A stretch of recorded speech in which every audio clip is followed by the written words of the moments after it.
ex the scientific reason you're having a hard time saying goodbye. We all know getting over a former love is no easy task, but did you know there's scientific evidence behind why you feel so attached for so long? Get the expert scoop here. Getting over an ex is the worst. If you found yourself unable to stop thinking about your former so, take some comfort in knowing that you're definitely not alone. In fact, there's some real science behind why it can seem impossibly hard to actually get over someone you've loved.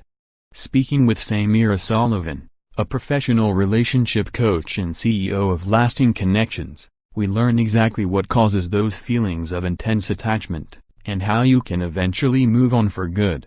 Click here to see pics of celebs post-breakup makeovers. Losing someone because of a breakup does not feel, in many cases, dissimilar from actually losing someone. Grief is grief, Samira shared with us exclusively.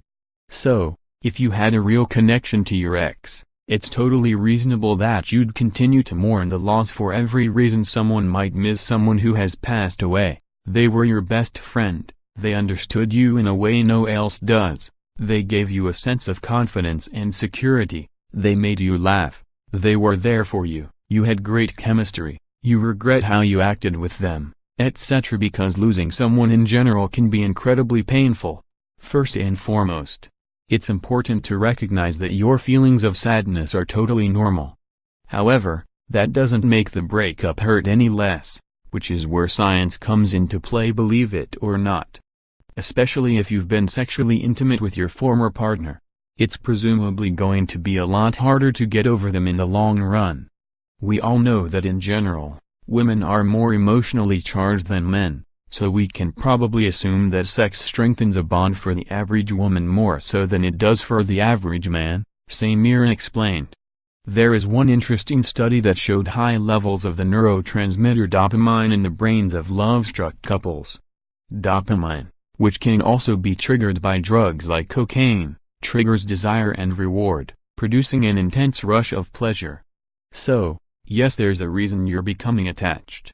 Crazy, right? At the end of the day, it also comes down to your approach to the breakup. An inability to get over someone is because you keep comparing your current situation to what it might have been like if your ex were there, Samira told us. And, you keep determining that somehow it could be better. The truth is you'll never know, and living in the past doesn't help anyone move on.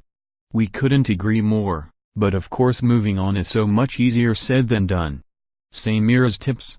Concentrate on the destructive parts of the relationship, keep things in perspective, and, eventually, start exploring other dating options.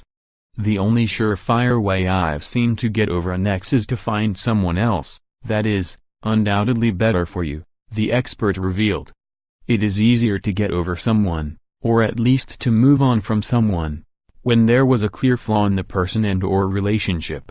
So, if that applies to you, keep reminding yourself of this, revisit what it would be like to continue living in that flawed relationship, and chances are you'll be able to talk yourself out of a walk down memory lane. The old wives' tale is that it takes 1 week for every 1 month you were together to fully get over an ex, so while you wait for time to heal your wounds, don't forget to give yourself some TLC.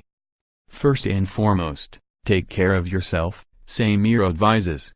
Do what you need to in order to feel confident, work out, get your hair done, meet a friend for a nice dinner, go on a walk, whatever it is, make sure it's making you happy, even if just a little bit.